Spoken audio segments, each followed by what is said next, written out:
বলেছে সকালবেলা বিচার হবে, কিন্তু যাদেরকে বলছি তারা উপস্থিত হবে। জেলার যিনি জজ, তিনি কিন্তু জেলার প্রধান।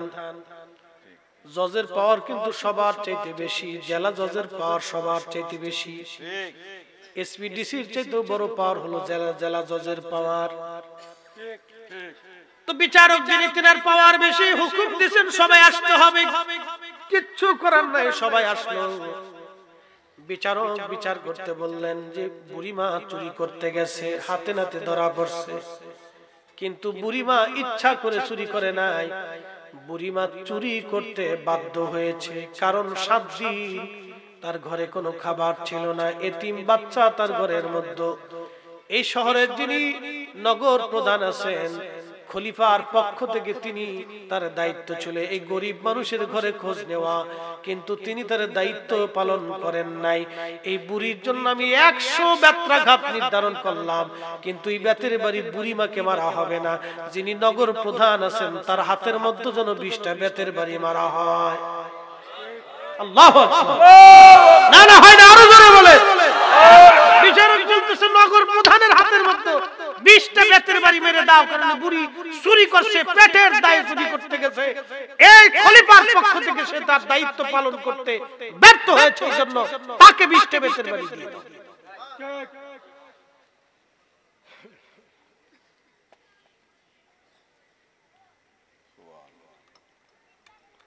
প্রিয় মুসলমান, খুব মনোযোগ দিয়ে,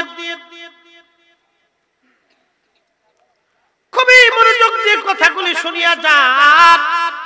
এরপরে বিচারক বলতেছে যিনি পুলিশ প্রধান আছেন তার হাতের মধ্যে 20টা বেতের বাড়ি মারো, কারণ সে তার দায়িত্ব পালন অবহেলা করেছে। 2 নাম্বার, খাদ্য অধিদপ্তরের দায়িত্ব যা আছে, তার দায়িত্ব ছিল এই বুড়িমার ঘরে খাবার পৌঁছাই দেওয়া, কিন্তু খলিফার পক্ষ থেকে সে তার দায়িত্ব অবহেলা করেছে। তার হাতের মধ্যে যেন 20টা বেতের বাড়ি মারা হয়। একসাথে বলবেন আল্লাহু আকবার। এরপরে বিচারক বলতেছে খলিফার দায়িত্ব ছিল তার ঘরে খাবার পৌঁছানো, কিন্তু খলিফাও ব্যর্থ হয়েছে। যেহেতু খলিফার প্রতিনিধি বিচারক আমি, খলিফার পক্ষ থেকে যেন আমার হাতের মধ্যে মারা হয়। বিচার কি জিনিস! এজন্য এরা কিয়ামতের ময়দানে আল্লাহর আরশে মুআল্লার নিচে তাদের জায়গা হবে। একসাথে বলা যাবে না আল্লাহু আকবার। মনোযোগ দিয়ে। তারপরে বিচারক বলতেছে, হ্যাঁ, সবার হাতে তো 20টা করে মারা হয়েছে, আর বাকি 20টা বাদ আছে। এই 20টা বেতের বাড়ি এই শহরের ধনী ধনী যারা আছে তাদের হাতে মেরে দাও। কারণ এই শহরের ধনীদের দায়িত্ব ছিল গরিব মানুষের ঘরে খাবার পৌঁছাই দেওয়া, খোঁজ খবর নেওয়া। এরাও তার নিজস্ব দায়িত্ব পালন অবহেলা করছে। এরা নিজেরা খাইছে, ঘুমাইছে, আনন্দ করছে, গরিব মানুষের খোঁজ খবর নেয় নাই। এরকম যদি আমার দেশে চলতো রে ভাই, তাহলে এই দেশের গরিব আর মিলে কোনো দুঃখ থাকতো না, সব তারের মতো। কয়জন ধনী শহরে গরিব মানুষের বাড়ি খাওয়া খোঁজ দেয়? সবাই তো খালি মক্কা মদিনা দৌড় দেয়। হাজী সাহেব নামের আগে আলহাজ হাজী, উরে বাপ রে বাপ, হাজী।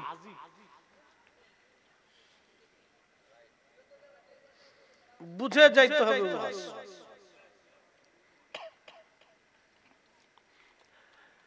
এবার বিচারক ডাক দিয়ে বলতেছে 100 রৌপ্য দিনার এই মহিলার জন্য জরিমানা ধার্য করলাম, কিন্তু মহিলা কোথা থেকে রৌপ্য দিনার দিবে? আমি খলিফার পক্ষ থেকে 50 দিনার দিয়ে দিলাম, বাকিরাও 50 দিনার করে জমা করো। বাকিরাও 50 দিনার করে জমা করার পরে 300 দিনার হয়ে গেছে। 300 দিনার হয়ে যাওয়ার পরে 100 দিনার রাখা হলো রাষ্ট্রীয় কোষাগারে বরাদ্দ জরিমানা বাবদ। আর 200 দিনার ছিল, 20টা দিনার দিয়ে দেওয়া হলো রুটির দোকানদারকে ক্ষতিপূরণ। আর 180 দিনার দিয়ে মহিলার হাতে দিয়ে দেওয়া হলো, মা 180 দিনার আপনার হাতে দিয়ে দিলাম। আগামী মাসের মধ্যে ইরাকের বাগদাদে আপনি উপস্থিত হবেন। খলিফাতুল মুসলিমিন হারুনুর রশিদ সবার সামনে আপনার কাছে ক্ষমা চাইতে বাধ্য। চিৎকার মেরে জোরে বলেন আল্লাহু আকবার। তেলের গাড়ি তেলে চলে,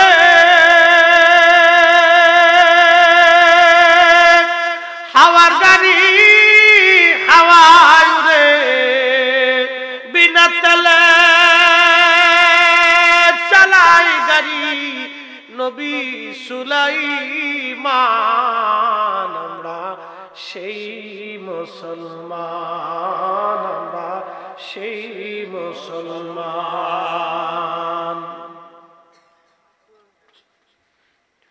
বুড়ি মা নাতিনি রওনা দিছে ইরাকের বাগদাদ।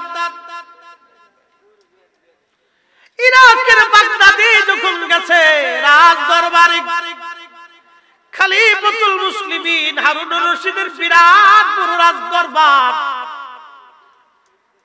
খলিফা রাজ সিংহাসনে বসা, বুড়ি মা নাতিনি হেঁটে হেঁটে আসে। খলিফা সিংহাসন থেকে নিচে নামলেন, নিচে নেমে হেঁটে হেঁটে সামনে গেলেন। বুড়ি চোখে কম দেখে, আফসা আফসা দেখে, কে যেন আসে কিন্তু চিনা চিনা লাগে। কাছে আসার পরে বুড়ি মা দেখে রে সেই দিনের বিচার আজকের অন্য কেউ না, খলিফাতুল মুসলিমিন হারুনুর রশিদ। জোরে বলেন না মারহাবা। হাতটা বেঁধে বলল বুড়ি মা, সেই দিনের বিচার আমি করেছিলাম, আমি নিজে খলিফা হারুনুর রশিদ। মা রে 7টা দিন তুমি না খেয়ে রাত্রি যাপন করেছো। আমি খলিফা এই প্রাসাদে আরাম করে ঘুমাই, দামি দামি খাবার আমি খাই রে মা। তোমাকে সেই দিন বিচার ফয়সালা করেছিলাম, কিন্তু আজ এখানে ডেকে আনছি এই জন্য, এই ভরা মজলিসে রে মা। তুমি জানি কিয়ামতের ময়দানে আমার বিরুদ্ধে একটা মামলা দায়ের হয়ে যাবে। আল্লাহকে তোরা কিভাবে ভয় করতেন? মেহশরের কঠিন মাঠে আমার আল্লাহর দরবারে তোমার একটা মামলা দায়ের হবে।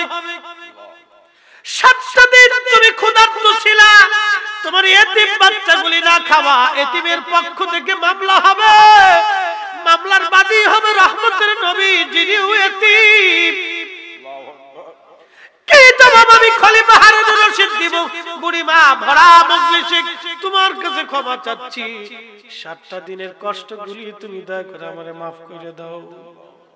আল্লাহু আকবার। না না, আরো জোরে বলেন আল্লাহু আকবার। এই জন্য কোন শাসক যদি নেই বিচার করে, কিয়ামতের ময়দানে আরশে মুআল্লার নিচে আল্লাহ তার জায়গা করে দিবে। নতুবা বহু ধনী রাজা বাদশা জ্ঞানী গুলি, বহু শিক্ষিত আর বিরাট বড় পয়সাওয়ালারা কিয়ামতের মাঠে উলঙ্গ হয়ে আল্লাহর সামনে থরথর করে সিজদায় পড়ে কাঁদতে থাকবে লক্ষ লক্ষ বছর, লক্ষ লক্ষ বছর। আল্লাহ তাদের দিকে ফিরেও তাকাবে না। কিন্তু কিয়ামতের ময়দানে একজন ভিখারির দাম আল্লাহর দরবারে বেশি হয়ে যাবে। কোন একজন মিসকিনের দাম বেশি হবে, দিন মজুরের দাম বেশি হবে, রিকশাওয়ালার দাম বেশি হয়ে যাবে, একজন সাধারণ ব্যক্তির দাম বেশি হয়ে যাবে। কি কারণে? আল্লাহর কোরআন বলে ইন্না আকরামাকুম ইনদাল্লাহি আতকাকুম। দুনিয়াতে যার অন্তরে আল্লাহর ভয় বেশি, কিয়ামতের ময়দানে ওই লোকটাই হবে আল্লাহর দরবারে সম্মানিত। একবার জোরে বলা যাবে আল্লাহু আকবার। দোয়া না করে যাবে না, আর একটু সময় দিবেন, 15টা মিনিট আমাকে সময়। পারবেন না ইনশাআল্লাহ? 15 মিনিট আমার ওয়াজ শেষ। আমার ওয়াজ যদি একটু বাড়ি পর্যন্ত নিয়ে যান তাহলে আমার জীবন সাকসেস। বহু শ্রোতার কারণে কিয়ামতে বক্তা জান্নাতে যাবে। সুবহানাল্লাহ কইলেন না? আমরা যা বলি তা আমল করি না। ঠিক। বাংলাদেশের অধিক বক্তা যা বলে তা আমল করে না। শুনে রাখেন, আমরা যা বলি তা আমল করি না, করতে পারি না, অনেক সময় হয় না। আপনারা অনেকে তাহাজ্জুদ পড়েন, আমাদের সুযোগ হয় না। ছাত্র বয়সী স্টুডেন্ট লাইফে অনেক হয়েছে, এখন আর সেই সুযোগ নাই। এই নসিব আমাদের হয় না। মনোযোগ দিয়ে তো খুব ইম্পর্টেন্ট কথা আমি আপনাদের সামনে তুলে ধরতেছি। কিয়ামতের মাঠে বক্তার কথা শুনে বহু মানুষ আমাদের কথা শুনে পরিবর্তন হয়। অনেক মানুষ, ঠিক অনেক মানুষ। এক ভদ্রলোক একদিন এসে আমার হাত ধরে কাঁদতেছে। আমি বললাম কাঁদেন কেন? বলে হুজুর, আমি একটা সেক্টর, পরিবহন সেক্টরের সে সভাপতি একটা জেলা। তো যাই হোক, আমি কোন জেলা কোন এলাকার নাম বলবো না। ভদ্রলোক আমাকে বলতেছে হুজুর, এখনো জীবনে এমন কোন খারাপ কাজ নাই আমি না করছি। পশ্চিম কি জিনিস আমি জানতাম না। আপনার ওয়াজ শোনার পরে আমি তওবা করছি। জীবনে একটা ওয়াজ শুনছিলাম হযরত বেলালের জীবনী শুনে আমি জীবনে বহু কাঁদছি আর তওবা করছি। হুজুর আমি দাড়ি রাখছি, 5 ওয়াক্ত নামাজ পড়ি, আমার লাগি দোয়া করবেন। আল্লাহ। আমি তখন আমার নিজের কাছে অসহায় লাগতেছিল, হায় আল্লাহ, আমার ওয়াজ শুনে একটা মানুষের পরিবর্তন হলো, অথচ আমারই পরিবর্তন হলো না। আফসোস লাগতেছে। কখন কার হেদায়েত আসবে আমরা জানি না। উনি হেদায়েত দেন, আমাদের কোনো শক্তি নেই। আমরা বলি, উনি দিয়ে দেন।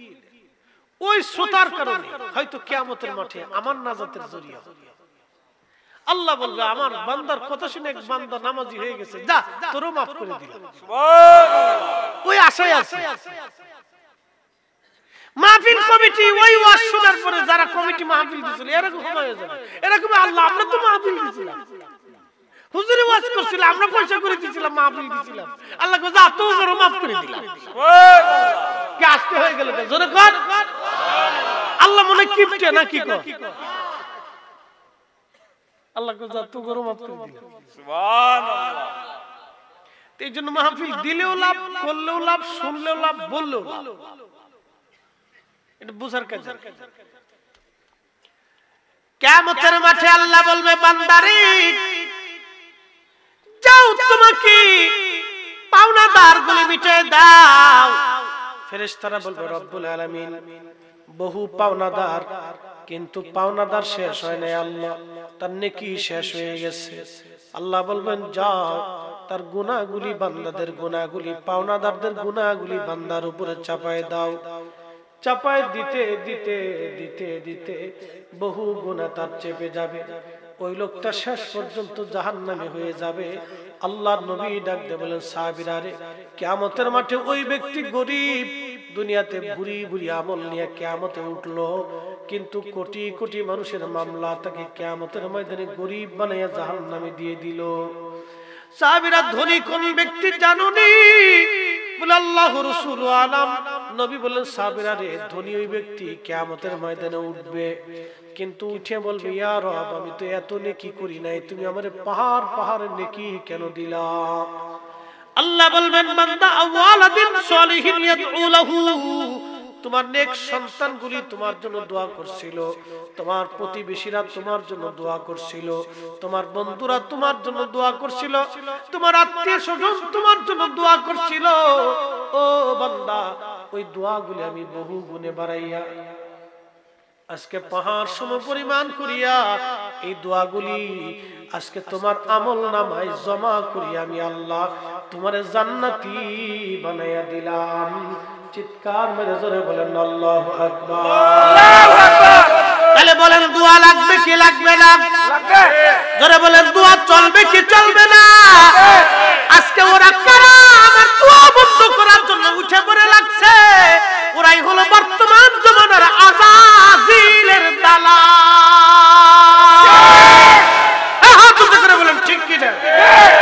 নারে তাকবীর, নারে সালাত, আলা সুন্নাতুল জামাত, হযরত মুহাম্মদ দিন।